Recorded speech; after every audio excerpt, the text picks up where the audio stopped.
eso se habla, sucede también con el tema de los oficios de embargo, que se encuentra uno con la amarga sorpresa de que la medida fue decretada hace 6 meses, pero nunca remitieron por el correo electrónico el oficio al banco, al pagador, al destinatario de esa medida cautelar, porque algunos juzgados pueda que lo copien a uno, pero otros no. Entonces queda uno muchas veces en una incertidumbre en cuanto a eso. Ya para cerrar, y perdón por mi larga intervención, desde el punto de vista organizacional de ustedes, ¿qué se comenta o qué se dice sobre la posibilidad de brindarle al litigante pues herramientas para uno darle manejo a estas situaciones? Muchas gracias y perdón nuevamente si me extendí un poco. Hombre, muchísimas gracias por su intervención, doctor Leonardo. Antes de darle la palabra al doctor Jorge, queríamos saber si hay alguna otra persona interesada en tomar la palabra, que nos alce la mano, por favor, y con mucho gusto procedemos a darle el uso de la palabra. O bueno, creería yo que nos sentimos identificados los litigantes con ese sentir del doctor Leonardo. Doctor Jorge, lo escuchamos. Sí, mira, me acaba de dar, no sé, cuando él me dijo que un estado, digamos, él revisó martes, miércoles, no vio estado o vio estado de martes, miércoles, y de pronto el jueves se encuentra que hay un estado publicado del lunes. Eso me parece lamentable. Entre otras cosas porque si salió el lunes, martes, miércoles, el jueves sería su último día para presentar cualquier recurso contra una providencia que salió en ese estado. Y me parece gravísimo.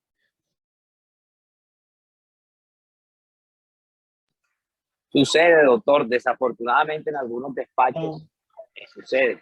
Sí, claro, pero me parece grave, lamentable. Yo, de verdad, frente a esos despachos, es menester hacerle ver al juez, al juzgado, mediante un escrito, que el día tal no había estado publicado. Es más, hay algo, doctor, y es que en estos del micrositio no hay posibilidades de mentir, y en el TIVA tampoco.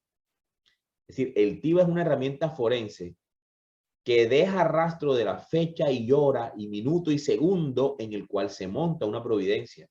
Y también si se desmonta. Y en el micrositio también es la misma, es de lo mismo. Yo sí pudiera pensar en que... Doc, pero uno tiene acceso a eso, porque si es así lo desconocí. O sea, yo como usuario puedo verificar eso, o eso ya internamente ustedes son los que tienen acceso a eso. Lo cierto, Doc, es que los usuarios que nosotros tenemos de TIVA no son los mismos usuarios que utilizan los abogados litigantes. Es decir, no es lo mismo, es como una especie de la diferencia que había antes entre intranet e internet o internet externo, cómo nos ven los usuarios y cómo lo usamos nosotros dentro de la intranet, dentro de la red interna. Dentro de la red interna lo podemos ver y usted puede solicitar como prueba, Doc, al despacho que le informe cuándo fue el día exacto que montaron tal providencia. Y lo otro, que si las providencias tienen firma electrónica, eso le marca a usted un día, el día en el que fue firmada. Ahora, puede que haya sido firmada mucho antes y que se haya publicado, supongamos que fue firmada la semana pasada y será notificada el lunes.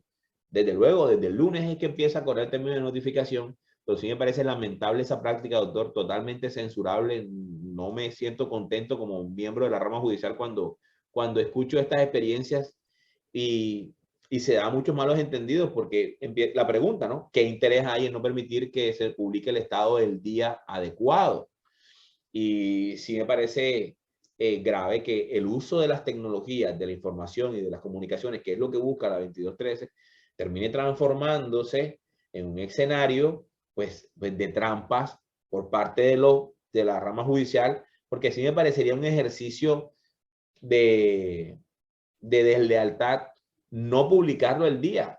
O sea, al día que corresponda. Si la providencia tiene fecha de la semana pasada y si a alguien se le pasó publicarla, no pasa nada. Publíquela en el estado del día en que pueda publicarlo. Si se les pasó, no hay problema. El punto está en querer notificarla con una fecha anterior, arrollando, por supuesto, y atropellando con esto el término de impugnación de reposición, por ejemplo, o de impugnar o de presentar recursos en contra de la providencia, Doc. Ok, doctor. Doctor, vamos a escuchar a la doctora Esther y luego al doctor Héctor Vélez.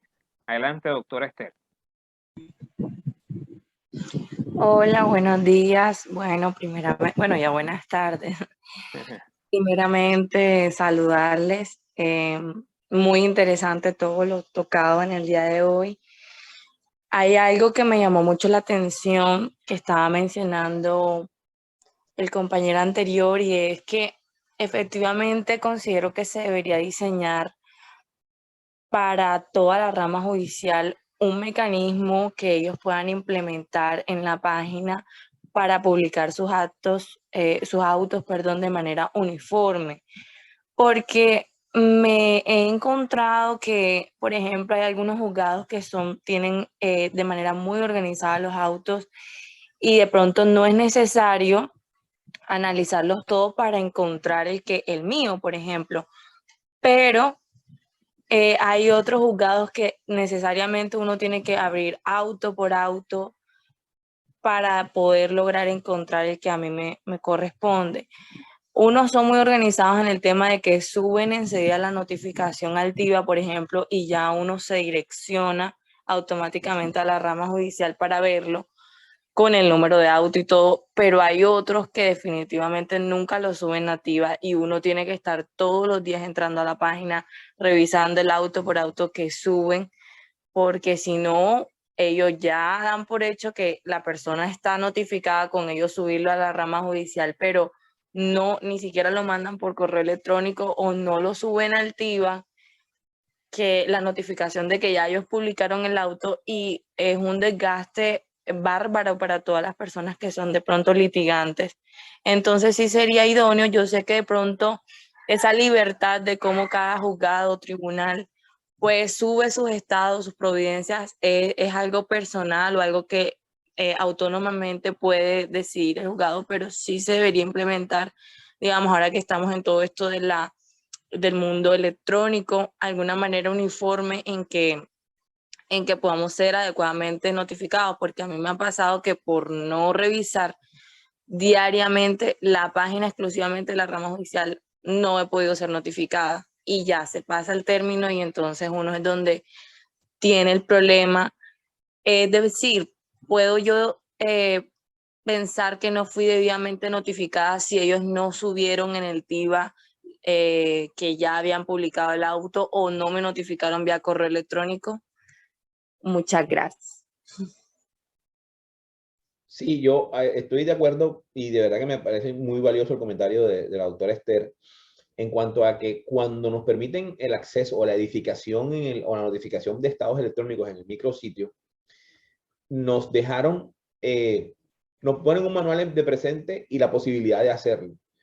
Y nosotros no, muchos de nosotros no somos, de hecho ninguno, mantenemos una experiencia en sistemas, somos abogados y tratamos de hacer lo mejor con lo que nos brindan. Pero sí estoy de acuerdo en Esther en cuanto a que debe estandarizarse y debe ser una regla de todo juzgado a hacer las cosas de una misma manera para que haya una identidad y una uniformidad y el usuario de justicia pueda tener seguridad de que si está revisando algo del juzgado X, de la misma manera va a revisar en el juzgado cuando salga algo en el juzgado Y. Es decir, que de 70 juzgados, todos manejen la misma forma de notificación, la misma forma en el micrositio, la misma forma en el TIVA. Y sí creo, y en eso totalmente de acuerdo, debemos apuntar a estandarizar esa forma de hacer el trabajo, digamos, del día a día. Jorge, vamos a darle la palabra al doctor Héctor David Vélez y al doctor Luis Olearte.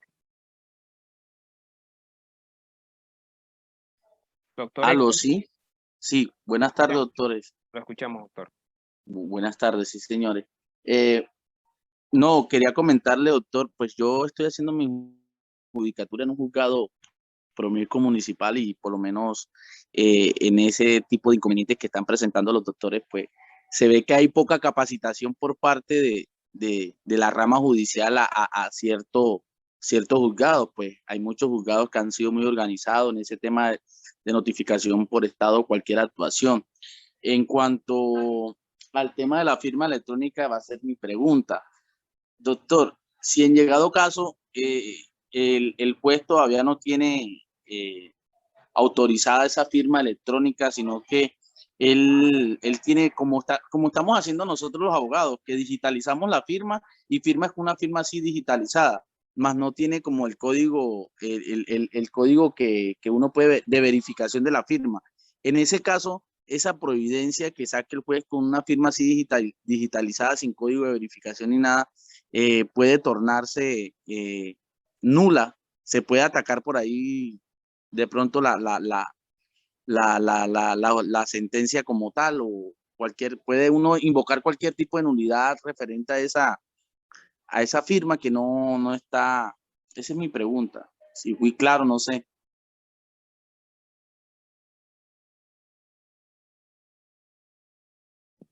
Doctor Jorge. Sí, aquí estoy revisando. Hay este decreto, creo que es el decreto 1287 de 2020. No sé si lo pueden, si se despliega o si lo notan, que lo estoy consultando. Si lo ven, lo estoy scrolleando. ¿Sí lo notan? Doctor Jaime, ¿sí se ve? No, señor, no se está viendo. Ahora mismo no se está viendo. Tienes que de pronto mirar en la pantalla que tienes abierto y lo... Mira, a ver si ahora sí. Ahora sí. Ok, mira, este decreto 1287 de 2020 fijó la forma de hacer firmas en el marco de la emergencia. Es posible que sea un decreto que tenga una derogatoria ahora el 30 de este mes o del otro mes, creo que es cuando el gobierno pone fin a la pandemia. Pero aquí hay unas directrices para la firma autógrafa mecánica digitalizada.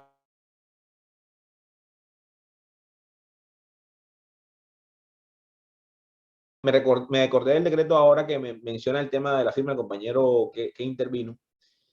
Y ahí se alcanza a decir que la firma, ¿verdad?, podrá hacerse de forma autógrafa, mecánica, o sea, la copia escaneada, ¿verdad?, digitalizada o escaneada o mecánica, con estas características, es decir, velar por la integridad, autenticidad o disponibilidad de la información de los documentos firmados, comunicar las providencias, aplicar los procedimientos, en fin, garantizar la organización, conservación. Yo noto que esta norma da unas directrices para la firma, y si el aplicativo de firma, porque el juez acaba de llegar, porque no tiene la autorización de la página, para nada puede, digamos, anularse o evitar que él saque providencias con su firma de esta manera, ya sea autógrafa mecánica, digitalizada o escaneada. Da el decreto con los señalos, el decreto 287 del 2020. Si lo hace por el aplicativo de firma, pues mucho mejor, por el de la rama judicial. Pero hay normas para permitirle la firma sin necesidad de que sea la firma electrónica por el aplicativo de la rama judicial. Era todo lo que quería manifestarle frente a ese punto. Muchas gracias, doctor. Doctor Luis Olarte, lo escuchamos. Doctor Luis. Doctor Luis. Sí, buenas tardes. Buenas tardes, doctor. ¿Cómo está? Buenas ¿Cómo tardes, le va? doctor. Mucho gusto, lo escuchamos. Sí, doc. Mira, yo tengo dos preguntas. La primera, como tal, ¿esta ley se aplica independientemente a cualquier trámite, en este caso el derecho administrativo sancionatorio o el procedimiento administrativo sancionatorio que llevan las entidades cuando los contratistas le incumplen? Obviamente en el marco de la ley 80 se puede aplicar perfectamente dentro del debido proceso que establece el artículo 86 de la ley. Yo considero que estás en el marco de una actuación administrativa. Y estás en el ejercicio de una función disciplinaria de la entidad. Hay un código disciplinario nuevo y cuyas normas son aplicables, y esa norma, ese código disciplinario del 2019 fue modificado por una ley del 2022. Yo no recuerdo, creo que es una ley. La 2080. Eso, que modifica el tema, y ahí habla del tema de notificaciones en materia de proceso disciplinario. Y creería yo que cuando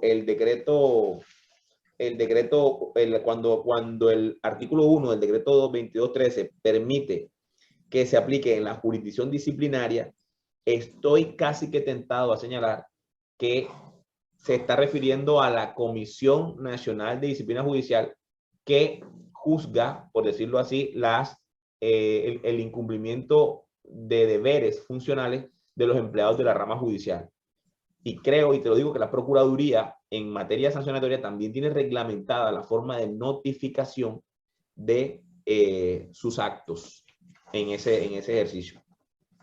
Bueno, Ahora, Doc, frente sí, a eso, listo. creo que Y es una alcaldía la que está adelantando la labor de... un trabajo para Policía Nacional. Obviamente, cuando nosotros abrimos los procesos de debidos procesos sancionatorios por incumplimiento de los contratistas, ya sea por multa o cláusula penal, entonces era para verificar ese tema de poderes, porque muchas veces hay pues abogados de las entidades, perdón, del contratista, que uno pues no llega en el poder o ellos dicen, no, mire, en la audiencia que se vaya a iniciar, y esa es la siguiente pregunta, en la primera audiencia que se vaya a iniciar por parte de la entidad, el representante legal del contratista me dará poder ahí mismo. Entonces, como tal, esta ley todavía mantiene esa facultad, no la cambió o qué pasa ahí, Doc. Sí, eso sigue vigente. La posibilidad bueno. de otorgar poder en audiencia está vigente, creo que en el procedimiento civil es así, en el Código Sí, Penal sí. por eso es así, y estoy seguro que en materia de actuaciones disciplinarias o de Sí. derecho administrativo sancionador es así. A mí hay que recordar algo, que en el derecho administrativo sancionador, estamos hablando de una actuación administrativa, hay en esas reglas especiales normas de remisión que son, primero, al Código General de Proceso en lo no regulado y creo que también al Código de Procedimiento Penal en lo no regulado. Entonces tienes que mirar los reenvíos de esas normas y solo aplicarlas en materia de cuando tengas un vacío, ¿verdad? Y sí, desde luego, que esa remisión que se hace al Código General de Proceso no se hace a la 2213 porque los códigos disciplinarios son anteriores, o esos son anteriores a la ley 2213 del 2022, una ley de 13 de junio desde hace una semana. Sería imposible que lo hubieran conocido. Pero yo sé que por vía de jurisprudencia se van a terminar afinando estos pequeños detalles y analizaremos el verdadero alcance del 2213 en la medida en que casuísticas propias como esta, la que usted está planteando, nos lleven a líneas jurisprudenciales consolidadas frente a esto y que generen criterios ya de uso por todas las demás jurisdicciones. Y listo, gracias. Muy amable, esa era la duda. Listo, perfecto. Bueno, Jaime, vamos a continuar con el tema de demanda, que es interesantísimo lo que viene. Vale, hay un aspecto de la demanda. ¿Se sigue viendo en doble columna o se ve una sola cosa? Jaime. Estamos viendo solamente una sola columna, doctor. Wow, espérate un momento. Voy a mirar cómo. Lo que pasa es que si los tiene abierto en una sola ventana, no, ahora sí. Ahora sí lo estamos viendo a doble columna. Vale, correcto, bien, eso. Me interesaba ver que estuvieran en dos columnas. Bueno, vamos al tema de demanda. Regálanos un minuto. Familia, continuamos conectados. Algunos se han ido, me han manifestado pues por la hora del almuerzo, pero aquí seguimos cumpliendo como efectivamente lo dije al principio por todo el retraso que tuvimos, es decir, no nos vamos a desconectar, seguimos hasta donde el doctor Jorge, incluso más allá del tiempo, porque tengo muy claro que sus explicaciones no son de 2 horas, así que justamente eso implica el estudio. Nuestro sacrificio es actualizarnos esto. Los invito a que continúen conectados, los que quieran, les agradecemos. Estamos haciendo un papel de difusión, de credibilidad. Reitero, hay mucha gente que no creía en esto.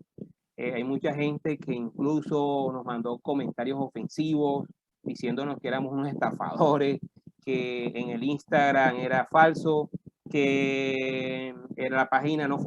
Quiero aclarar, la página está en construcción. Reitero, en un principio dije que la página estaba en construcción. Justamente hemos comenzado a monetizar para crecer en la fundación. Los primeros eventos fueron totalmente gratuitos. Tuvimos un gran evento de lanzamiento, reitero. Entonces, agradecemos todo el apoyo que nos puedan regalar o nos puedan brindar en difusión a través de sus redes para que la fundación siga creciendo. Aprovecho la oportunidad para informar también que el próximo curso justamente va a ser sobre derecho disciplinario para los que estén interesados. Próximamente les estaremos comentando quiénes van a ser los conferencistas. Estamos a la espera de la confirmación de los mismos, siempre pensando en personas de calidad, personas que nos puedan ilustrar, personas que puedan interactuar justamente aquí sin su ropaje de juez, magistrado, sea de la alta corte o de un tribunal o un juez, así como lo está haciendo el doctor Jorge y como lo están haciendo todos ustedes. Entonces vamos a continuar y seguimos con el doctor Jorge Martínez.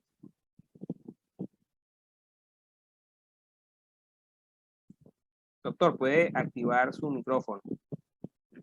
Vamos a ver, regalen un segundo. Doctor Jorge. Ya pude. Gracias, Jaime.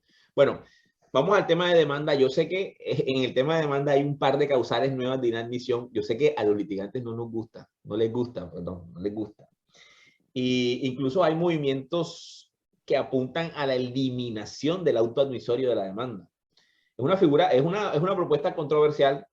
Yo me imagino que, y yo como litigante lo fui en un tiempo, si hubieran eliminado el auto que emite la demanda, o sea, que no existiera inadmisión, hubiera sido muy feliz. Porque realmente es un escollo para el litigante. El artículo 6º de la ley 2213 señala que en la demanda se deberá indicar el canal digital. Recuerden, no está restringido el criterio a correo electrónico, sino a canal digital. Pero ya vimos que en la práctica su funcionalidad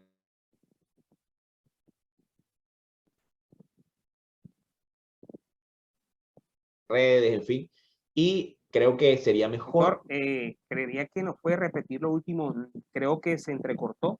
Ok, estaba hablando de que el concepto de canal digital comprende no solo el correo electrónico, sino plataformas digitales, software de recibo y envío de documentación, redes sociales, por supuesto, bandejas de entrada de redes sociales, y que canal digital no es necesariamente una palabra análoga de correo electrónico, ¿ven? ¿Ok?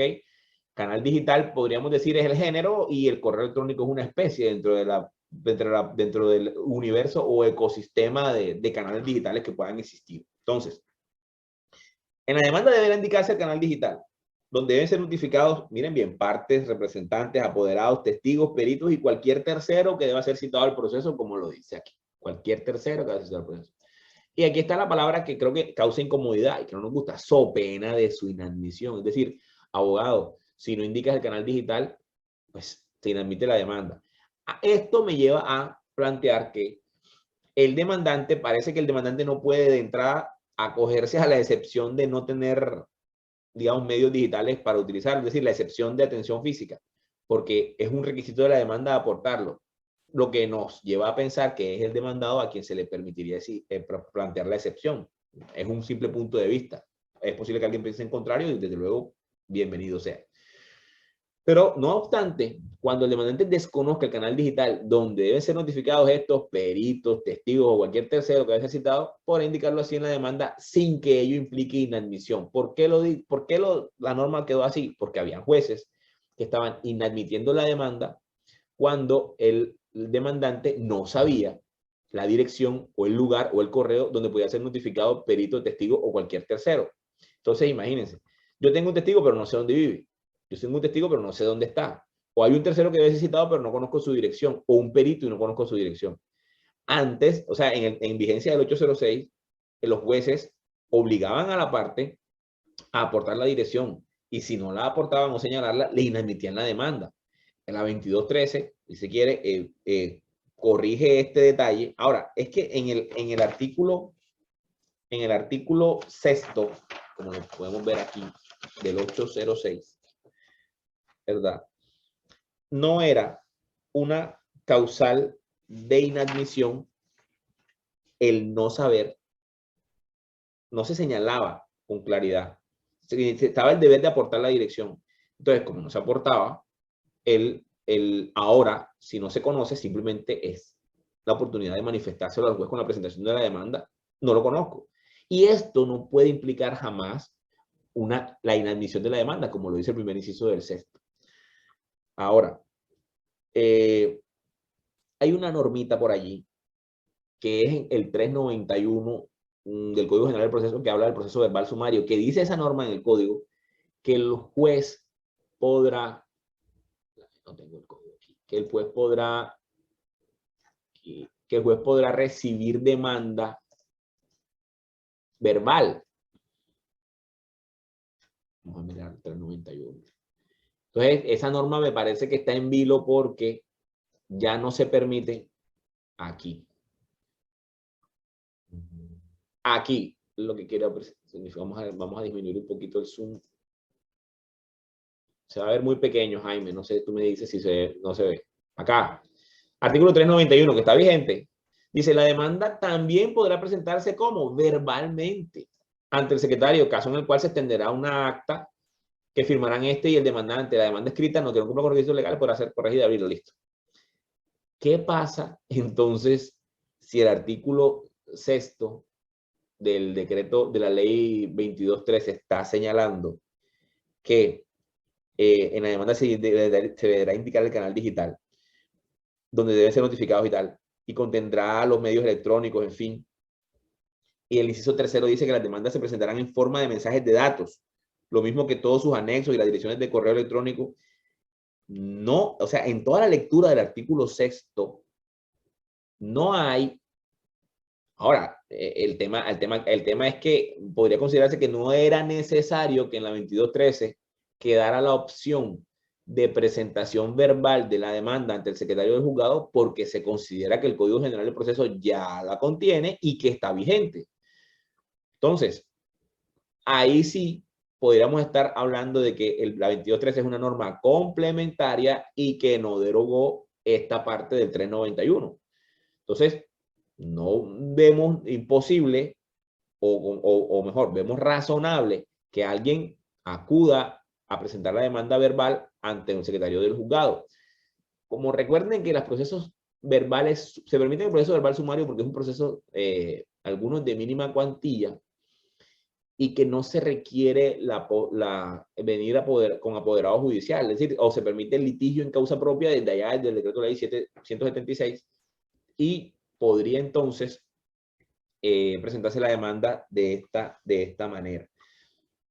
Aquello que tiene que ver con el artículo 82, 83, 84, que habla de la demanda, también se eclipsa con este artículo 6 porque nos da una nueva visión, ¿verdad?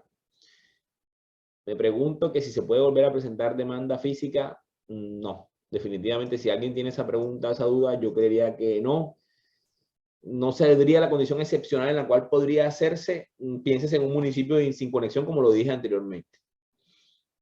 Ahora, una nueva causal de inadmisión incómoda está en el inciso 5 de este mismo artículo, cuando se dice que en cualquier jurisdicción, proceso arbitral, autoridades administrativas que ejercen funciones jurisdiccional, salvo cuando se soliciten medidas cautelares previas o se desconozca el lugar donde reciba notificaciones el demandado, el demandante a presentar la demanda deberá enviar por medio de correo electrónico, por medio electrónico, no por medio de correo, discúlpenme, por medio electrónico, copia de ella y de sus anexos a los demandados.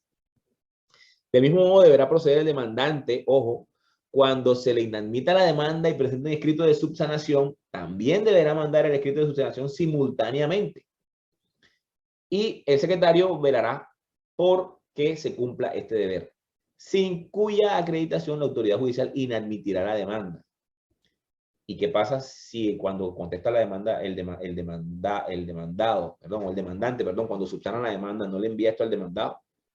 Pues resulta que como el demandante debe hacerlo, existe alguna posibilidad de inadmitir la subsanación por no haberle enviado al demandado la subsanación de la demanda. Es interesante. Y recuerden que esto parte de una premisa, y es que como no se piden medidas cautelares en este tipo de casos, entonces hay que enviar la demanda a la contraparte antes o simultáneamente a la presentación de la demanda en la rama judicial. Es decir, antes de que se abra el proceso, el demandado ya conoce de la demanda. Entonces, esto genera un inconveniente porque el auto que inadmite ya es un acto hecho intraprocesal dentro del proceso. Y como ya se conoce el correo del demandado, puede el juez entonces no acceder a la subsanación cuando advierte que no se envió el correo a la parte demandada. Creería que sí.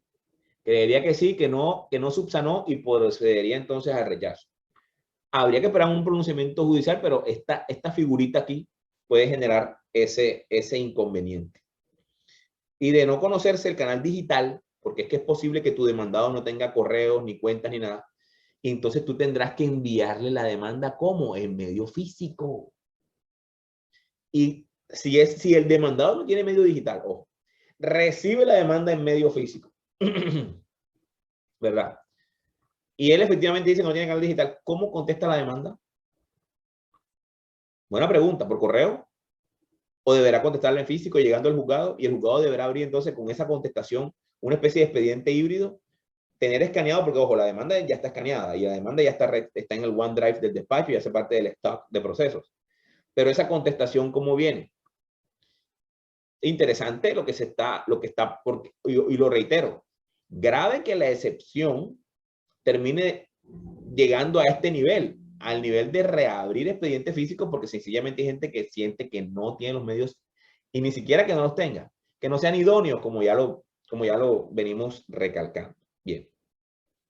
En materia de audiencias, lo que tendría que decir de diferente en cuanto a lo que señalaba el código, y es que se agrandó bastante, o por decirlo así, se llenó de mucho más contenido.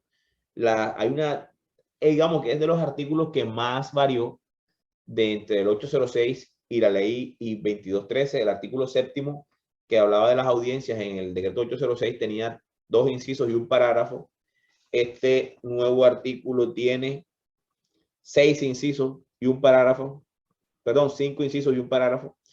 Y digamos, aquí hubo una interesante discusión en el Congreso relacionado con la inclusión o no de la especialidad penal. Entonces, vamos.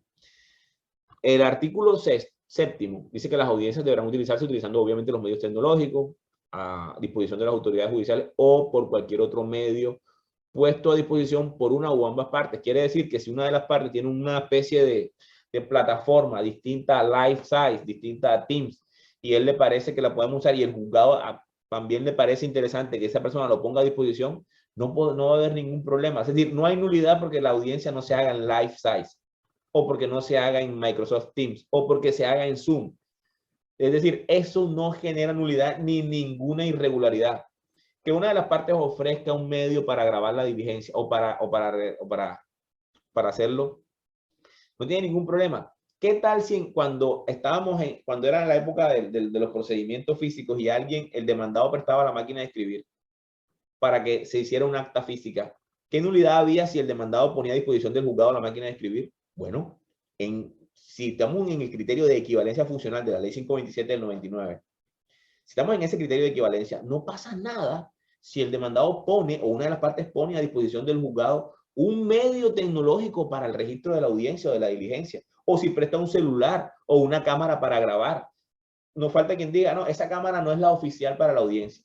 Tiene que ser el celular del juez, o tiene que ser, escúchenme, o tiene que ser la cámara, empezando porque nosotros no tenemos acá, cuando salimos a campo, a diligencia, a inspección judicial, en fin, los que lo hacen en físico, terminamos grabando con los medios que las partes nos provean, o incluso con los propios teléfonos celulares de los despachos.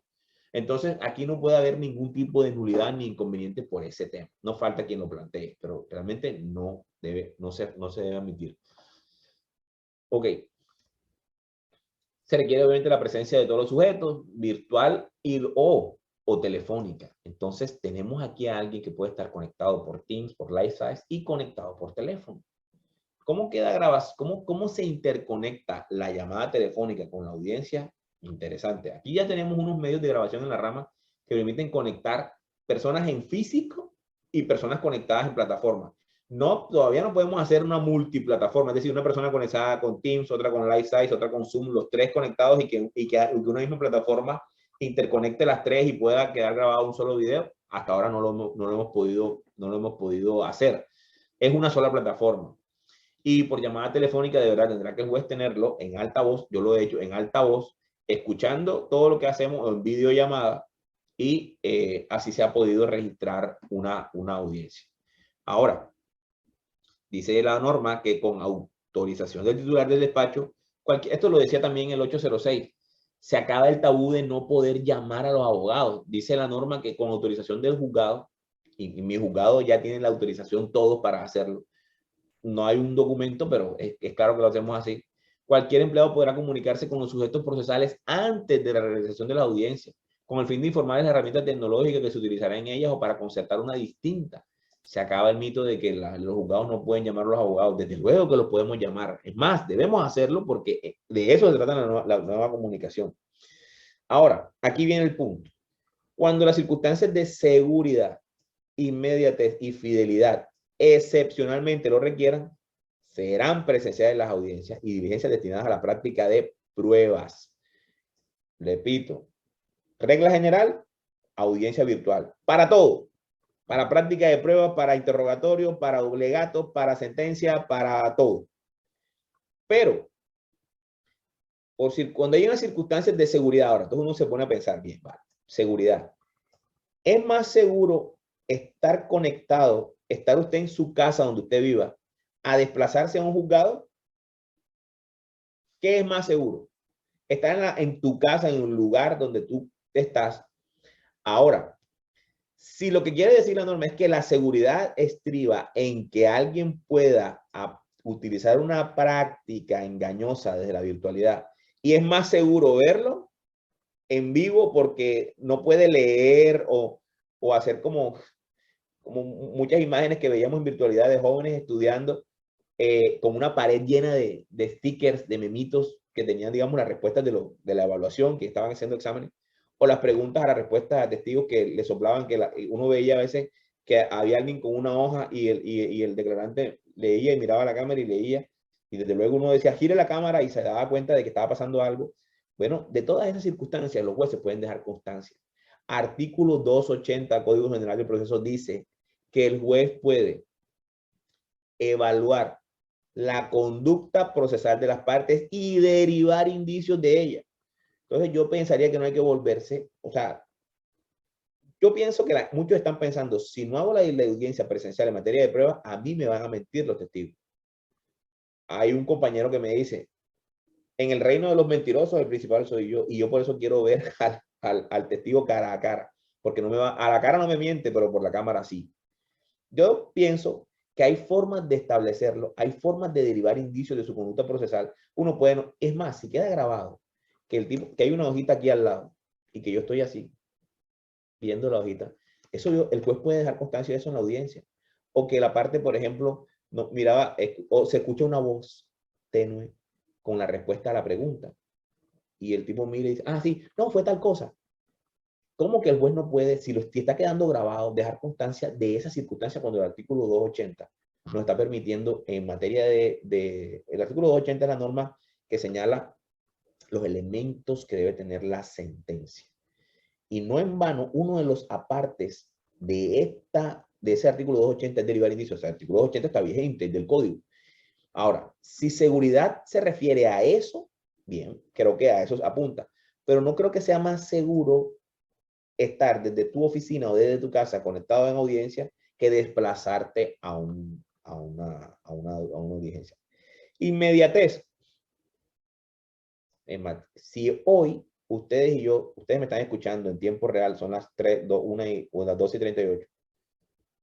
Y si inmediación, que es diferente de algo inmediato, o sea, tiene referencia con la cercanía o no entre el objeto de prueba y el juzgador, el principio de inmediación, no inmediatez, inmediación en materia probatoria.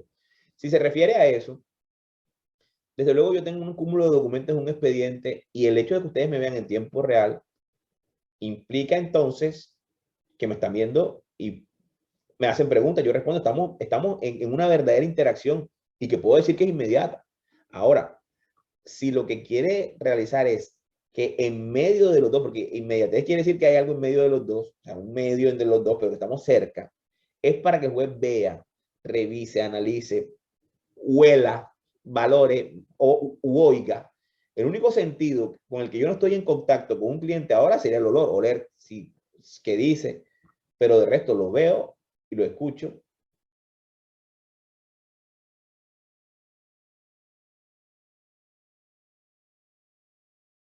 Cámara. Y fidelidad Jorge, Pues, ¿no puedes repetir lo último? Que creo que se le entrecortó la voz en ese momento. ok, y en cuanto a, y en cuanto a fidelidad, la fidelidad es la forma de reproducir con exactitud un hecho sucedido. Si estamos grabando la audiencia, es claro que vamos a poder reproducir fielmente y claramente todo lo que dijimos. Ahora, si esas son las circunstancias que permiten la excepción, es decir, que haya presencialidad de las audiencias en materia de prueba, yo considero que todas ellas se cumplen también de forma virtual, ¿ya? Pero ahora, que al juez se le permita eso, decir, hombre, es más seguro que tú vengas, es inmediato, es mejor, se garantiza mejor la inmediatez si tú llegas a la audiencia, o garantizo mejor la fidelidad de tu relato. Yo creo que está hablando de espontaneidad. No lo dijeron, porque se entiende que hay una norma por allá que dice que el testigo debe rendir su declaración que sea espontánea. Desde luego hay un juramento, pero es espontáneo. Y serán presenciales las audiencias y diligencias destinadas a la práctica de prueba. Ahora, la práctica presencial de esta prueba debe ser dispuesta por el juez de oficio o por solicitud motivada de cualquiera de las partes. Entonces la pregunta, ¿el juez puede negarse a la práctica de una prueba presencial? Sí. Sí, el juez puede negarse y decir, no, hombre, considero que en este caso no hay una circunstancia de seguridad, como ya lo acabo de mencionar, que se ponga en vilo la seguridad o la inmediatez o la fidelidad y podamos entonces evitar o no hacer la diligencia en materia de práctica de prueba que sea presencial. ¿Qué pasa si el juez considera que por su visión debe ir presencial la audiencia? Hombre, yo considero que si las partes están dispuestas a la audiencia presencial, vale, bienvenido el que vaya presencialmente, pero no puede, este es mi punto de vista, no podría forzarse al litigante a acudir a la audiencia de manera presencial. Desde luego, esa solicitud motivada, hay una discusión en cuanto al recurso, y es que parece ser, y lo vamos a seguir analizando, que frente a estas decisiones parece que sí procede un recurso. Entonces vamos a mirar. Hay una mano levantada, Jaime, que yo un poco de toque y quisiera darle la palabra para no ver la manito ahí. No sé si el doctor Luis Olarte, yo creo que la dejó levantada. ¿Me confirma, doctor, por un mensaje si efectivamente fue el que la dejó levantada o quiere hacer una pregunta?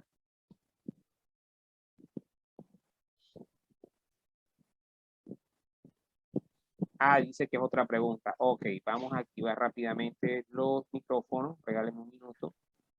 Inmediatamente. Adelante, doctor. Gracias, Doc. Nuevamente yo. Me suena interesante la parte que usted dice, lo del tema de los testigos, que por ejemplo, lo que se establece en el artículo 280 del Código General de Proceso, cuando dice que el testigo si mira hacia algún lado, si, qué sé yo, lo están guiando en la respuesta. Pero, por ejemplo, en el caso de uno, del litigante, supongámoslo, uno observa esa situación, el abogado de la contraparte, y entonces el abogado lo advierte, no sé cómo será, lo advierte, lo dejará constancia, pero el juez dice, no, para mí no se advierte tal situación. Y si en dado caso esa valoración de testimonio lleva obviamente a decidir en contra de los intereses de la contraparte, ¿qué recurso cabría ahí, doctor? ¿Una nulidad o simplemente se haría el tratamiento dentro de la apelación? Sí, miren, yo creo que como la valoración del testimonio va a realizarse en la audiencia, yo creo que el litigante debe dejar en la constancia al juez. De hecho, hay una normita por ahí en inspección judicial que permite que el apoderado deje constancia. Y yo no veo ningún inconveniente que en una audiencia del 372, 373, el apoderado tome un momento la palabra y le diga al juez, señor juez, dejo una constancia. Es decir, no hay ninguna norma que prohíba que el abogado haga una constancia. Y diga, dejo constancia que el testigo está siendo indicado, guiado, manipulado, llevado. Las respuestas que está dando no son espontáneas, son libreteadas. Alguien está, Y por tanto, señor juez, yo le ruego a usted que al momento de la valoración, porque es que el juez tampoco le va a decir en ese momento, no acepto su postura, porque entre otras cosas, lo que se permite en interrogatorio al testigo es la objeción frente a las preguntas que se le hagan. Cuando recuerden, cuando son superfluas, cuando son inútiles, cuando son impertinentes. Esas serían las tres causales para objetar una pregunta que se le haga, por ejemplo, o la respuesta. Y el juez, recuerden, se señala la causal de impugnación de la pregunta y el juez simplemente en el interrogatorio puede decir sí o no y ya, no al lugar. Pero no, el juez no tiene una herramienta de prevaloración de la prueba testimonial cuando considera que lo están guiando al testigo a responder. Se deja la constancia y el juez lo mirará en la valoración. ¿Qué creo yo? Que como hace parte de la diligencia y hace parte de una, vamos a decirlo de esta manera, de una constancia en materia probatoria, yo sí creo que al juez le corresponde en la sentencia pronunciarse frente a esa impugnación de la credibilidad del testigo, porque por esa razón que se encontró en el proceso, así como cuando se impugna el testigo por razones de cercanía con una de las partes, cuando se dice que hay circunstancias que atenten contra la credibilidad porque se encuentra en una condición personal de subordinación, ¿recuerdan lo que dice en el testimonio? Bueno, yo considero que aquí el juez debería en la sentencia pronunciarse frente a esa constancia que haga el litigante y que si no lo hace, hay un defecto en la motivación y podría impugnarse la sentencia desde el punto de vista probatorio, por el aspecto fáctico. Es mi criterio, mi punto de vista, doctor Luis. Creo que con eso le respondo un poco su pregunta. El doctor Noel Alfonso, su comentario, ¿quiere hacernos algún comentario, doctor Noel?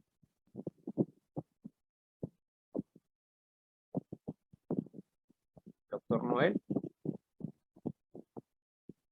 Bueno, él escribe, dice, debe existir prueba de esto, lógicamente se le llama la atención en lo pertinente que no exista. Doctor Noel, ¿está por ahí? Adelante, doctor Noel. Bueno, dejo un comentario. Adelante, doctor. Doctor Noel. Creo que tiene problemas con... ¿Sí me escuchan? Ok, adelante, doctor Noel.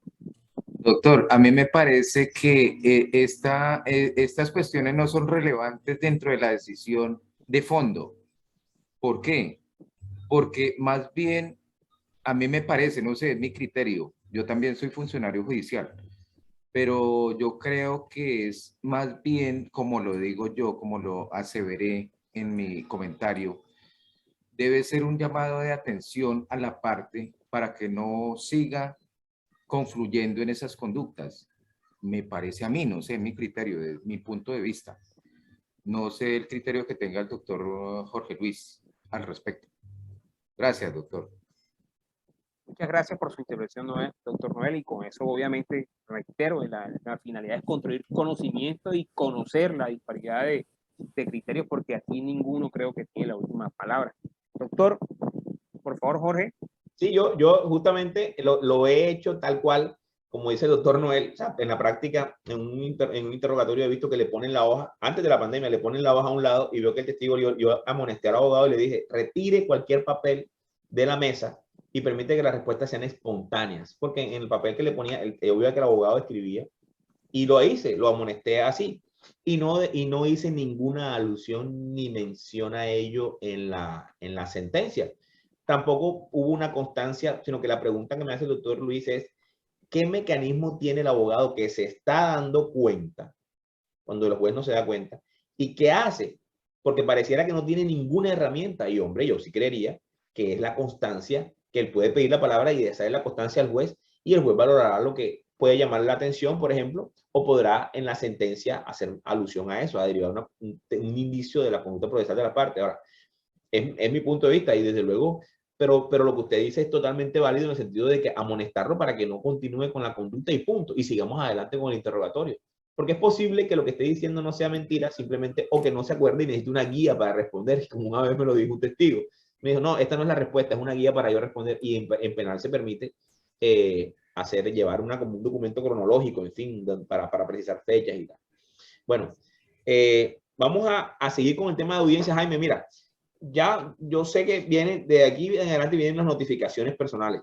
Como hay un espacio de notificación, sí, claro, ahí entonces trataré el tema de notificaciones, lo que pasa, tal, el tema de WhatsApp, el tema de redes, y ahí conecto con el tema de notificación. Entonces vamos a cerrar. Esa es la clase del martes, doctor Jorge. Sí. 6 a 8. Bueno, nada más voy a dedicarme a 2 puntos, a seguir con el tema de audiencia y hablar un poco acerca de apelación, que es el último artículo de la ley 222.13, ¿vale? Para terminar con todos estos comentarios. Bien. Bueno, y en cuanto a lo venía planteando el tema de la exigencia, y miren lo que pasó aquí. Dice, para el caso de la jurisdicción penal, de manera oficiosa, el juez de conocimiento podrá disponer la práctica presencial de la prueba cuando lo considere necesario. Dejaron en cabeza del juez penal esta determinación de la necesidad. Y deberá disponerlo así cuando alguna de las partes se lo solicite sin que las mismas deban motivar la petición. Excepcionalmente, la prueba podrá practicarse en forma virtual ante la imposibilidad comprobada de garantizar la comparecencia presencial de un testigo, experto o perito al dictamen pericial. Interesante. Aquí yo no sé por qué se confundió. El decreto claramente distingue lo que es la jurisdicción ordinaria, jurisdicción contenciosa, jurisdicción constitucional y sus especialidades civiles. Recuerden que en la Constitución Política de Colombia, la Constitución señalaba jurisdicción que hay, jurisdicción ordinaria, pues es que tiene unas especialidades que son civil, laboral, penal, familia. Jurisdicción contenciosa, jurisdicción constitucional, jurisdicción indígena, y algunas entidades con funciones jurisdiccionales. Y dijeron jurisdicción penal. Esto no es técnico, esto en realidad no existe como tal una jurisdicción penal. Existe una jurisdicción ordinaria con una especialidad penal. Recuerden que la jurisdicción es simplemente esa facultad que tiene el Estado de aplicar o de decidir el derecho en un asunto en asuntos. Y que esa misma facultad, cuando se especializa por diferentes tipos de materias, se llama precisamente especialidad, pero no jurisdicción. Entonces aquí, este fue un punto de debate interesante y quedó entonces en cabeza del juez penal la consideración de que él determine cuándo considera necesario y deberá disponerlo así cuando alguna de las partes se lo solicite. Es decir, él revisa la solicitud y si lo considera necesario, entonces excepcionalmente la prueba podrá practicarse en forma virtual. O sea que podrá en la jurisdicción penal, el juez de manera oficiosa, podrá disponer la práctica presencial de la prueba. Bien. La presencia física en la sede del juzgado solo será exigible. Y aquí es un tema que me preocupa a mí, bueno, yo voy analizando la norma. Al sujeto de prueba, a quien requirió la práctica de la prueba presencial, al juez de conocimiento, sin perjuicio que puedan asistir de manera presencial los abogados reconocidos, las partes que dan declarar, los terceros intervinientes. Entonces, yo cuando leí este inciso dije, wow, pero aquí hay un verdadero equipo, cúmulo de personas. Muchas, un baile, comparsa, en fin, no sé, porque veo que hay la posibilidad de que asistan muchos sujetos en la audiencia, ¿verdad? En la audiencia. Y si lo que está buscando es privilegiar la presencia virtual, esta norma pues incluye a muchas otras personas en la audiencia. Se viene un artículo muy interesante, pero yo voy a hablar de las notificaciones en una sesión. Entonces preferiría, cuando llegue a este tema, hablar muy puntual de las cosas de notificaciones para hablar de notificaciones en el contexto de redes sociales, de WhatsApp, en fin. Vamos entonces a dejar este tema de notificaciones, de notificación por estado y traslado. Sí quisiera hacer un comentario, pero no, vamos a dar estos artículos 8, 9, 10 y quizá el 11 que habla de comunicaciones para cuando hable de las notificaciones para abarcar los temas, además que sé que la hora ya es la 1. En cuanto a apelación de sentencias en materia civil y familia, voy a hacer unos comentarios. Primero, que el recurso de apelación, o mejor dicho, es un pensamiento que he tenido hace un tiempo. Y no es propio, lo he leído. Cuando en segunda instancia se practican pruebas, no es el mismo proceso que falló el de primera instancia. Lo repito. Cuando en segunda instancia estamos ante la necesidad de práctica de prueba, desde luego la situación fáctica que tuvo la primera instancia no es idéntica, no es igual, no es la misma. ¿Por qué? Porque esa prueba que se va a practicar en segunda instancia, el juez de instancia no la conoció. Entonces, en mi criterio sería la primera vez que una prueba se va a aportar a ese expediente, aunque esté en segunda instancia. ¿Cómo?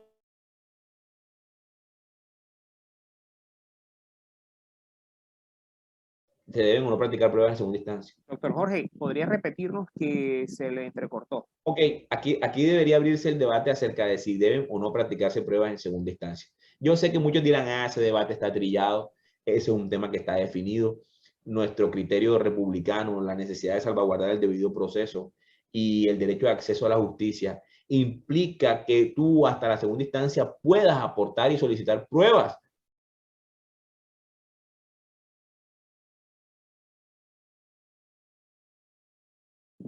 Conocer es que... Doctor Jorge, se la está entrecortando. Entiendo que de pronto puede ser por la lluvia que cae actualmente, pero ¿no podría repetir lo último nuevamente?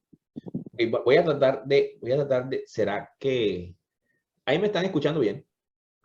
Sí, señor, lo estamos escuchando bien. Bueno, vale. Lo que quería manifestarle es que la idea central es que cuando en segunda instancia se practican pruebas, el escenario fáctico varía y no es para nada el mismo que tuvo el juez de primera instancia para fallar. Eso simplemente es la idea central que quiero transmitirle. Ahora, dice el artículo, bueno, luego el artículo 327 que habla de los recursos de apelación es un artículo grueso, un artículo con mucho contenido. Y ha sido tocado por el artículo 12 de la ley. Bueno, no voy a hablar de notificaciones, voy a dirigirme al artículo 12 en materia civil y familiar, la apelación en materia civil y de familia.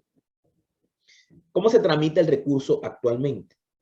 Entonces, sin perjuicio de esa facultad oficiosa de decreto de pruebas, dentro del término de ejecutoria del auto que admite la apelación, las partes podrán pedir la práctica de pruebas y el juez las decretará. Dice el segundo inciso, el juez las decretará únicamente en los casos señalados en el artículo 327 del Código General del Proceso. Ok. Artículo 327 del Código General del Proceso.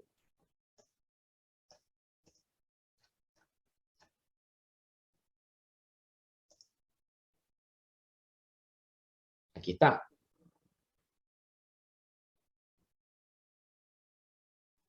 Cuando las partes la pidan de común acuerdo, cuando fueron decretadas en primera instancia y se dejaron de practicar sin culpa de la parte que las pidió, cuando versen sobre hechos ocurridos después de transcurrida la oportunidad para pedir pruebas, cuando se trate de documentos que no pudieron aducirse en primera instancia, si con ella se persigue desvirtuar los documentos que trata el ordenador anterior, en fin.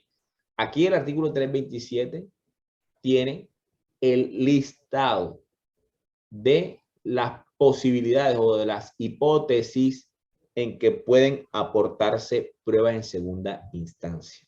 Pruebas en segunda instancia. Y el juez deberá pronunciarse frente a la solicitud de prueba fundada en estas causales dentro de los 5 días siguientes. Ahora, ejecutoriado del auto, dice la 22.3, que admite el recurso o el que niega la solicitud de pruebas, el apelante deberá sustentar el recurso a más tardar dentro de los 5 días siguientes. De la sustentación se correrá traslado a la parte contraria por el término de 5 días. Vencido ese término de traslado, se proferirá sentencia escrita que se notificará por estado. Entonces, uno dice que está claro entonces que en materia de apelación de sentencia, la sentencia es escrita, ¿verdad? ¿Cuándo es escrita? Cuando lo señala, bueno, aquí el artículo 12. Si no se sustenta oportunamente el recurso, obviamente se declarará desierto, y si se decretan pruebas, el juez fijará fecha y hora para la realización de la audiencia, en la que se practicarán y se escucharán los alegatos y se dictará sentencia, y la sentencia se dictará en los términos establecidos en el código. Aquí podría entonces ser oral, ¿ya? Yo no va a ser escrita. Aquí, frente a este artículo, hay que hacer una precisión. Este artículo generó una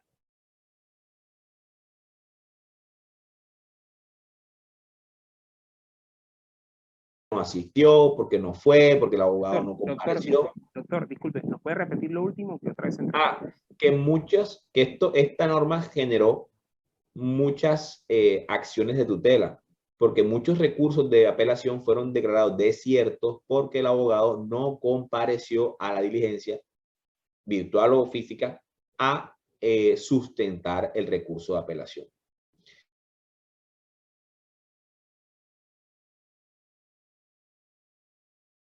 ...5497 de 2021, componencia del doctor Álvaro Fernando García. Jaime, ¿me están escuchando? Doctor, se le entrecortó. ¿No puede repetir la sentencia? 54 SC 5497 de 2021. Creo que la puedo escribir en el chat. Sí, claro, le agradecemos para quedar con la actualización. Sí, ya lo hago. Estas son las sentencias que deben analizar. SC 5497 de 2021. Álvaro Fernando García. Ya el doctor Noel nos las compartió, la SC 5497. Ah, ok, perfecto. Y la otra es la 5790 del 2021. 5790, esta componencia del doctor Octavio Augusto Teijeiro. ¿Cómo hay que interpretar este artículo 12 actualmente? Miren, la Corte dijo, sí, cuando presentó el recurso el abogado, señaló precisamente los reparos concretos en contra de la decisión y además realizó una sustentación del recurso, entonces no es necesario que el abogado nuevamente vaya y sustente en la segunda instancia. Entonces, esta norma del artículo 12 hay que analizarlo en contexto, en perspectiva con este par de sentencias, con la 5497 y la 5790, que ambas en el mismo sentido apuntan a que si ya se realizaron los reparos concretos y si esa es una sustentación, mira, puede ser escasa, puede ser amplia. Si ya hubo sustentación, así se resolverá el recurso y no declararlo desierto por la no asistencia. Bien, es la 1:02 p.m. Yo voy a, bueno, dejo aquí los comentarios. Desde luego hay una parte muy gruesa que es las notificaciones, pero esas las vamos a volver a tocar en una próxima sesión. Jaime, a ti muchas gracias. A los participantes, no sé si hay alguna inquietud para atenderla y pues ya. Buenas tardes a todos. Bueno, agradecerle, doctor Jorge, a los participantes. Tuvimos casi 50 personas, algunos se han excusado, festivo, viaje. Les he dado un par de tranquilidad, que esta clase está quedando grabada para efectos de que pueda ser consultada de manera perentoria bajo la venia que usted nos ha dado para que sea consultada bajo su autorización. Pues agradecerles a todos, pedirles disculpas, hemos retribuido el tiempo perdido al ingreso. Quiero decir, sí, adelante. Doctor, una pregunta con la venia de ustedes. Claro, doctor Noel, en el ámbito específico, ¿sí me escuchan? Sí, señor, lo escuchamos perfectamente. Pues me refiero al ámbito específico laboral. Yo en este momento estoy en el campo laboral. Lo que pasa es que yo soy una persona que de pronto trabajo yo trabajo con la rama judicial, pero he estado en varias especialidades.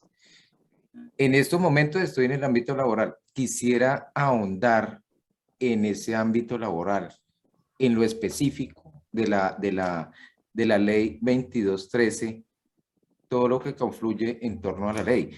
Pues yo sé que el doctor tocó temas en torno a esto, ¿cierto? Pero es posible que ahondemos en el tema en lo sucesivo del curso, del seminario, que me interesa mucho. No sé, doctor, esa es mi pregunta. Bueno, doctor Noel, le comento, aunque el curso es de procesal civil y probatorio, pues en lo que creo que el doctor Jorge nos pueda colaborar, donde llegue su conocimiento sobre ese aspecto, con mucho gusto lo vamos a hacer. Además, pues este decreto, como lo sabemos, pues obviamente aplica. Pero sí, me imagino, doctor Jorge. Sí, lo que pasa, yo noto que en materia laboral, no sé si será mi percepción, no es mi área, no me dedico a eso, pero yo noto que la 2213 reprodujo exactamente el mismo el mismo artículo que estaba en el 806, es decir, aquí no hay mucha variación. Y noto que simplemente en materia laboral, pues el ejecutoriado de ese auto, como dice la misma norma, que admite la apelación o la consulta, si no se decretan pruebas, hay traslado a las partes para que presenten sus alegaciones por escrito, cada una, pues obviamente primero ahí hay un... Doctor Jorge, creo que se le cortó. Si se decretan pruebas, dice el inciso segundo, simplemente se fija fecha para la audiencia, pero la audiencia tiene por finalidad, es eso, practicar las pruebas conforme al artículo 83 del Código Procesal de Trabajo. Allí se escuchan alegatos y se resolverá para apelación. Entiendo que esta apelación en el inciso segundo del artículo 15, perdón, el inciso segundo del numeral primero, artículo 15, es oral la sentencia. Y en materia de apelación de autos, simplemente hay traslado a las partes, ¿verdad? Para alegar. Es curioso que solamente haya alegación por escrito, porque, pero ojo, si un auto es expedido en el marco de la virtualidad de una audiencia, yo no creería cómo es posible o cómo se debe exigir que lo presenten por escrito. Creo que está refiriéndose a autos proferidos fuera de audiencia, que sería la precisión que habría que hacer en el numeral segundo del artículo 15 de la 22.13, auto fuera de audiencia, para resolver también por escrito. Ahora, yo no sé si en la oral, en medio de una audiencia, el juez dicta una decisión, alguien presenta la apelación y hay que pararla para que él lo presente por escrito y parar la audiencia para que el juez se resuelva por escrito. Yo, de pronto, el doctor Noel conoce mucho más que yo del escenario y quisiéramos escucharlo a ver si esa es la experiencia en materia laboral o si no es así.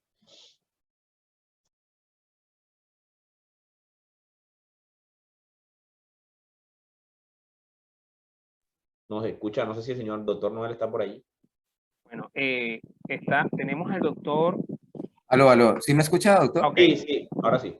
Doctor, las etapas de la audiencia del artículo 77 del Código Procesal del Trabajo y la Seguridad Social indican que cada etapa se lleva a cabo en esa misma tónica, ¿sí? Cada etapa se agota hasta llegar, pues, en lo respectivo, en lo inherente al artículo que tiene que ver. Por ejemplo, el 77, pues se evacúan las etapas de ese artículo hasta el agotamiento de las pruebas, ¿no?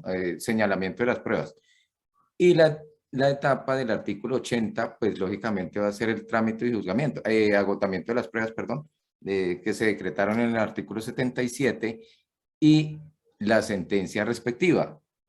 Pero todo es sucesivo, o sea, todo se hace en ese mismo instante. Pues lógicamente si de pronto hay un interregno, pues para tomar la decisión o para alegaciones de rigor, pues se hace y se sigue adelante hasta que se agota la respectiva decisión. Pero no más, doctor, o sea, en el trámite es lo mismo. Ok. Bueno, Jaime, ahí están unas manos levantadas. Al doctor Jainer y Orlando Vega. Adelante, Jainer. Muy buenas tardes, no sé si me escucha bien. Sí, señor, sí lo escuchamos. Doctor, quería realizar una consulta. Cuando se realizan el traslado de las excepciones de mérito en cuanto al demandado, realiza estas excepciones y notifica también al apoderado del demandante y al juzgado cuando comienza a correr ese tiempo de notificación. ¿Por qué? Porque de pronto si es expedida por un estado es donde comienza a correr los términos, o si es cuando el abogado de la parte demandante hace llegar a nuestro correo ese traslado de las excepciones de mérito. Entonces quería saber o reconocer si esto se realiza por estado, se espera al estado para darle respuesta a esas excepciones, o si libremente nosotros, desde la manera de que llegan las excepciones, podemos responderle y darle aviso también al juzgado y obviamente copiar a la parte demandada. Ok, Jainer. Este es uno de los puntos claves de la clase de notificaciones y de traslados. Este es un punto nodal de esa capacitación, pero yo me puedo anticipar a decirte algo muy concreto. Esos 2 días, y yo creo que me va a meter en el terreno de la notificación, tú sabes, hay que contarlos a partir de que el iniciador acuse recibo de eso. Pero precisamente, si ya le enviaste la contestación de la demanda a la contraparte y la constancia de que lo recibió, ya no es necesario para el juez fijarlo en lista o fijar el traslado en lista, sino que y ya como dentro del término de traslado de la contestación, el demandado ejerció su derecho de contradicción. Allí simplemente habría una discusión en cuanto al término. Supongamos, demanda verbal de mayor cuantía, 20 días para contestar la demanda. Usted le envió la contestación de la demanda al abogado con copia al juzgado. Lo enviaste en el día 6º, en el día 7º. Quiere decir que te quedan 13 días. ¿Qué pasa si tú se lo mandas al abogado y al juzgado? La discusión está en si tú tienes todavía 13 días para aportar nuevas pruebas o para señalar argumentos adicionales o para modificar tu contestación. Parece que está indicada la doctrina a considerar que sí, que el término lo tienes completo y no por el hecho de que lo hayas usado antes tengas tiempo. Ahora, si ya le contestaste y le copiaste al juzgado que has contestado la demanda, es innecesario que el juzgado ahora te otorgue un nuevo término o fije nuevamente en lista de traslado para que tengas una nueva posibilidad de ¿qué? De reconsiderar tu misma contestación. Me considero surtida el traslado cuando ya notificaste o enviaste la contestación de la demanda a la parte demandante. Ese es mi punto de vista. Ok, al doctor Orlando Vega. Es correcto, doctor. Me auno a su criterio. Es verdad. Okay, pues en lo que yo tengo conocimiento, ¿no? Ok, doctor Orlando Vega. Sí, señor. Adelante, doctor, lo escuchamos. Mire, respecto del artículo 6, ¿verdad? El artículo 6 que ahorita debatimos de la ley 2213, donde se evidencia de que en algún momento, por alguna inconsistencia del traslado, es decir, yo simultáneamente no envié la demanda al demandado, sí, y entonces hay una inadmisión, ¿verdad? Esa inadmisión, pues el mismo artículo refiere de que debe subsanarse y esa subsanación debe ir simultáneamente también al despacho y al demandado. Mi pregunta es la siguiente.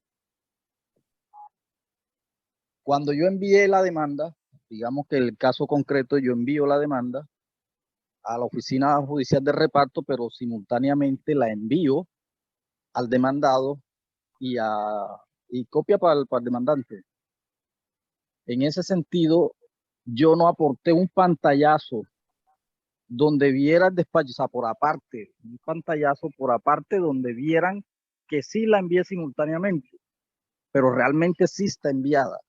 De pronto el detalle es que muchos secretarios no entran a darle clic a la circunstancia de quién mandó y para quién, donde se despliega que simultáneamente sí la envié. Entonces ellos de una hacen el auto de inadmisión y hay que subsanar. Es necesario resolver esa controversia, es decir, hay que mandar un memorial subsanando, digamos que haciéndole salvedad de que sí está simultáneamente enviada, solo que de pronto ellos no vieron. ¿Qué me recomendarían en ese caso? Orlando, en ese proceso usted pidió medidas cautelares. Orlando, escucha. ¿Usted solicitó medidas cautelares? No. Ok. ¿Y conoce el lugar de donde recibe notificaciones el demandado? ¿Conoce el correo del demandado? Sí, correcto. Sí. De hecho, okay. Ahí están anexos en la demanda.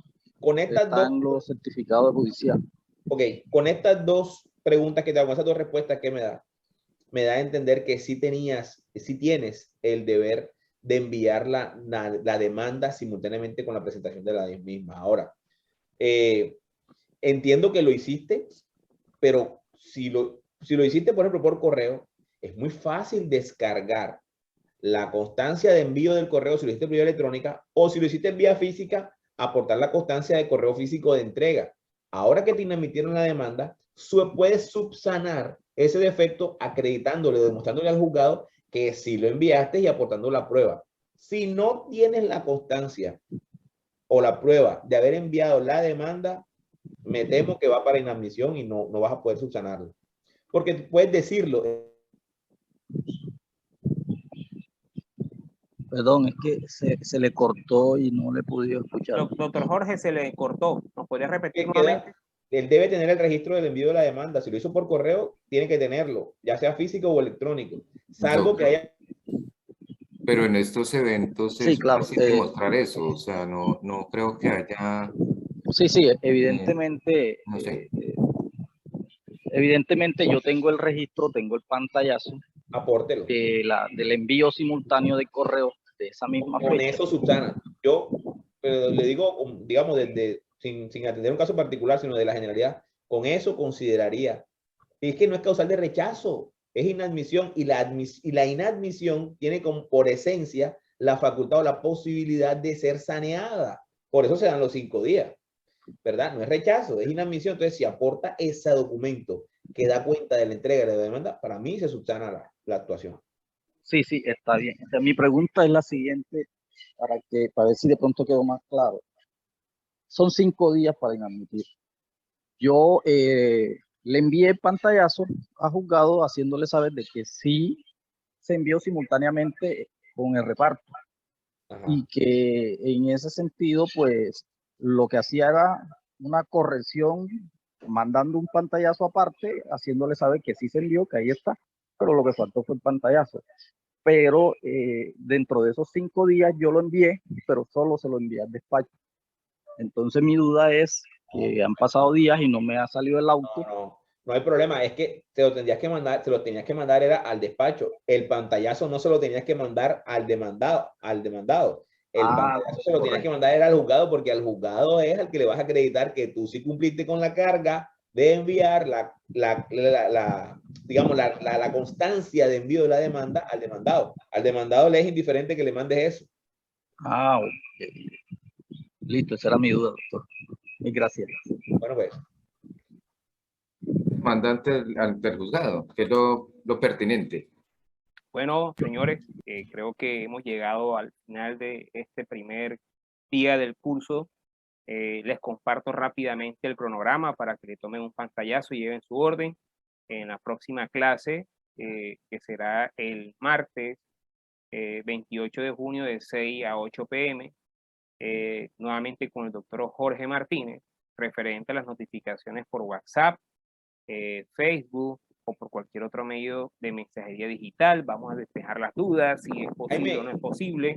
Adelante, doctor. Y vamos a mirar notificaciones en el artículo 8 y 9 de la ley 22, del 22.13. Ok. ¿Si alcanzan a ver el cronograma? ¿Sí lo ven? ¿Sí se ve el cronograma en la pantalla? Sí, señor. Ok. Entonces, de antemano, agradecerles por habernos dado ese voto de confianza. Es nuestra primer curso que realizamos. Disculpe, no veo el cronograma, doctor, qué pena. ¿No se ve en la pantalla? ¿Alguien lo ve? No estoy viendo. Sí se ve. De pronto no lo alcanzas a ver porque tienes que actualizar, porque los demás sí los están viendo, me confirman por acá por el interno. Bueno, yo acá sí lo veo. ¿Sí lo ven los demás? Sí, yo lo veo. Yo no sé por qué. En un marco azul. Exacto, en todo caso, ahorita les comparto. Sí, profe, sí se ve. Ok, en todo caso, ahorita les comparto por el WhatsApp. Les voy a compartir la imagen. Ya les pido el favor que la compartan. De lo que pues vamos. Yo se lo compartí en WhatsApp, doctor. Ok, muchísimas gracias, Dani. Entonces, familia, gracias, muchas muchas gracias por haber atendido este llamado. Nos vemos en la próxima clase. Estén atentos a las notificaciones que estamos realizando de manera reiterativa. Disculpen todos los inconvenientes que tuvimos en la mañana de hoy.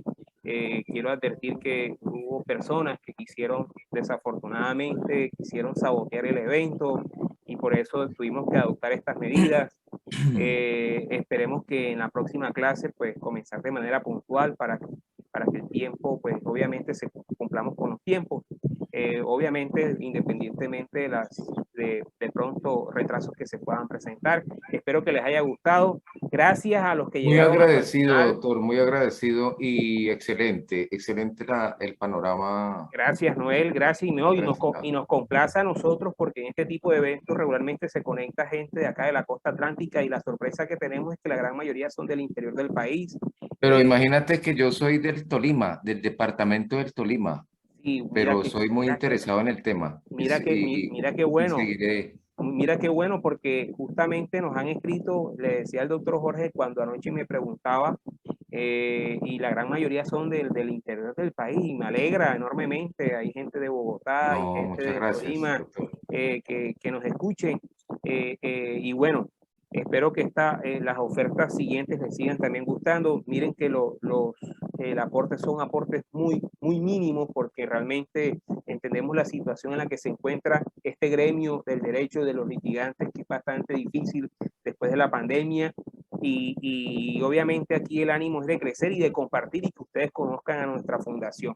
Muchísimas gracias. De sobremanera, doctor. Muchas gracias. Muchísimas gracias a todos y bendiciones. La grabación se las estaremos compartiendo, estará disponible en el canal de la fundación y les estaré compartiendo la información obviamente a través del correo, del WhatsApp. Entonces, doctor, muy agradecido y bendiciones. Gracias, que estén muy bien.